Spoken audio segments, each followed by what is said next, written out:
Today, we're talking about how to introduce your team to a new roofing software the right way. You see, having the best roofing software in the world means literally nothing if your team doesn't know how to use it. At Clientric, we build customized software systems for our roofing customers, and we're going to share some of the biggest tips for you to maximize getting your team buy-in and making this process as smooth as possible. So let's dive right on into it. First up, let's talk about communication. It is absolutely vital to clearly communicate the why behind the change that's going to be happening with your team. If your team does not understand the why and the motivation behind it, there is no way they will actually understand how it's going to impact them. And let's be honest, most people really only care about how change will impact them. If it doesn't impact them, they don't particularly care and they don't have any opinions or thoughts around it.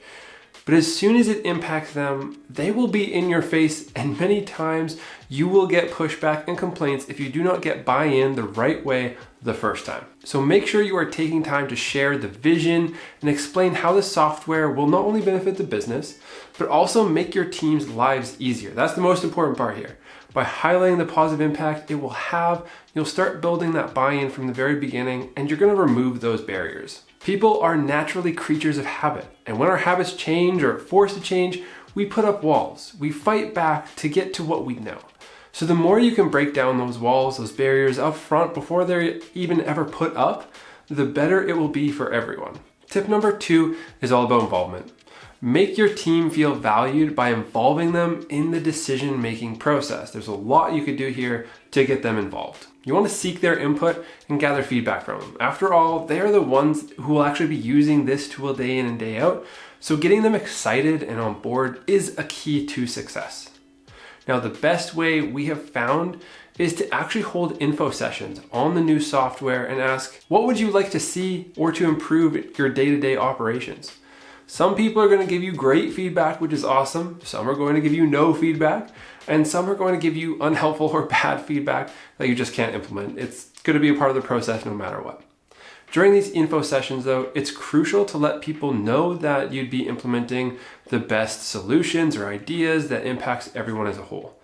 The more the idea improves everyone's role, the better it will be. This allows you to save face for when there are bad ideas that come up and you have to constructively tell them no. There's an opportunity for the team to really think outside the box though, and allows more brains to actually be put together to solve a problem. And the more brains we do put together, the better ideas are going to come out of it. So it can't hurt you to hold these info sessions, and it'll make your team feel valued, heard, and understood. Tip number 3 is that in order to roll out the software, you should do it in phases. Don't overwhelm your team by introducing everything at once. That's a bad idea. It's a recipe for a disaster. Instead, train and implement in stages, and ensure that everyone is on the same page every step of the way before you move on to the next one. Make sure everyone is at the same level. If you have different levels of people and comprehension, this is going to wildly make things go awry. This can be hard to do with a new comprehensive software, and so especially with ones that have a lot of integrations. But you can split up the important pieces. So for example, let's say you have a production flow that includes different trades, both retail and insurance pipelines, or whatever it is, right? In this case, you could break training down on a trade-by-trade basis and then on a retail and insurance basis.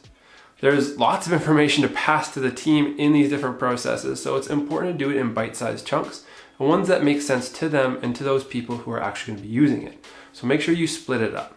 Last but certainly not least is tip number 4. It's all about training and support. You want to invest in comprehensive training to equip your team with the skills they need to use the software effectively. Now, we love to create screen recordings, video walkthroughs, and tutorials of how the system works with our clients. Now, these can actually be turned into SOPs and used in their training documents as well, which is a great additional value. So it's something that your team could do as well. Another great thing to create is visual representations, whether it's a process diagram, a swim lane diagram of how everything's working. These are really powerful. These are visualizations that really hone in on what each role does within the organization, within the process.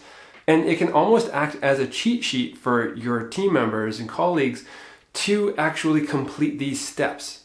As it gets increasingly more complicated, it's going to get harder to follow, and so they can actually refer to this and use it in their process. And don't forget about ongoing support and resources to address any questions or concerns that come up throughout the process. It's very important you have access to some support along the way. Remember, the key to success is having someone internal actually own the tool and become the expert in it.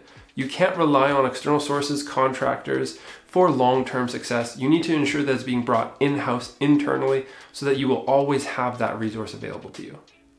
There you have it. Introducing a new roofing software to your team doesn't have to be daunting. By following these tips, I can guarantee you will ensure a smooth transition and maximize the benefits of your new tool in no time at all. That's it for today's video. If you have any questions or suggestions, drop them in the comments down below. We'd love to hear your feedback. And if you need personalized guidance, book a free consultation call with our team using the link in the video description down below as well. And we'll see you in the next video. Bye for now.